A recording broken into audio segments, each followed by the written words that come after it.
ಆತ್ಮೀಯ H16 news ಅರ್ಥಾತ್ ಹೇ ಸಿದ್ದರಾಮಗೆ ಸ್ವಾಗತ. ನಾನು ನಿಮ್ಮವ MI ಅಥವಾ ಮಲ್ಲಪ್ಪ ಜೋತಾರ್. ಆದ್ಮೇಲೆ ನಾವು ಸಾಕಷ್ಟು ಸಲ ನಮ್ಮ ಬಸವನಗೌಡ ಪಾಟೀಲ್ ಯತ್ನಾಳ್ ಬಗ್ಗೆ ಟೀಕೆಯನ್ನು ಮಾಡಿರ್ಬೋದು, ವಿಮರ್ಶೆ ಮಾಡಿರ್ಬೋದು. ಅವರ ಅತಿ ಹಿಂದುತ್ವವಾದ ಬಗ್ಗೆ ಒಂದು ಸ್ವಲ್ಪ ನಾವು ಹೆಚ್ಚು ಕಡಿಮೆ ಏನೋ ಮಾತಾಡಿರ್ಬೋದು, ಇಲ್ಲ ಅಂತಲ್ಲ.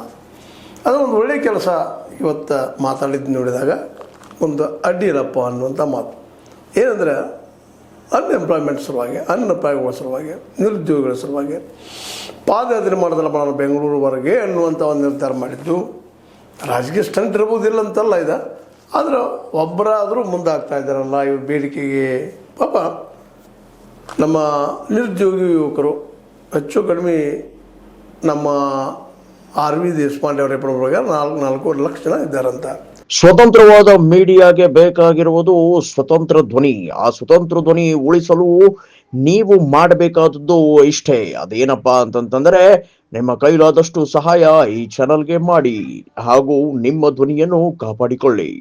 ಅದು ನಮ್ಮಲ್ಲಿ ಖಾಲಿ ಇರೋ ಹುದ್ದೆಗಳು 2,80,000 ಅಂತ ಹೇಳ್ತಾ ಇದ್ದಾರೆ.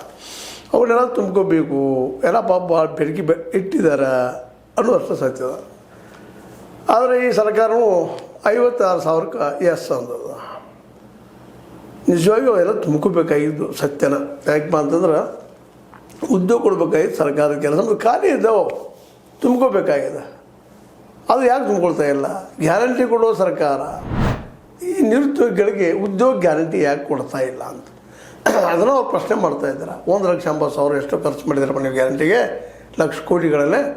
ಅದನ್ನು ನೀವು ಪಾಪ ನಮ್ಮ ನಿರುದ್ಯೋಗ ಯುವಕರಿಗೆ ಹಾಕಿ ಉದ್ಯೋಗ ಕೊಟ್ಟಿದ್ರೆ ಚೆನ್ನಾಗಿತ್ತಲ್ಲ. ಮತ್ತು ಅಭಿವೃದ್ಧಿ ಹೇಳ್ತೀರಿ, ಪಾಪ ಕಾಲೇಜ್ ಹುಡುಗರನ್ನ ಯಾಕೆ ತೊಗೊಳಿಲ್ಲ, ವಿದ್ಯಾರ್ಥಿಗಳನ್ನ ಯಾಕೆ ತೊಗೊಳಿಲ್ಲ, ಅಭ್ಯರ್ಥಿಗಳನ್ನ ಯಾಕೆ ತೊಗೊಳಿಲ್ಲ, ಅದು ಫೋರ್ಸ್ ಮಾಡಿ ಹೇಳ್ತಾ ಇದ್ದಾರೆ.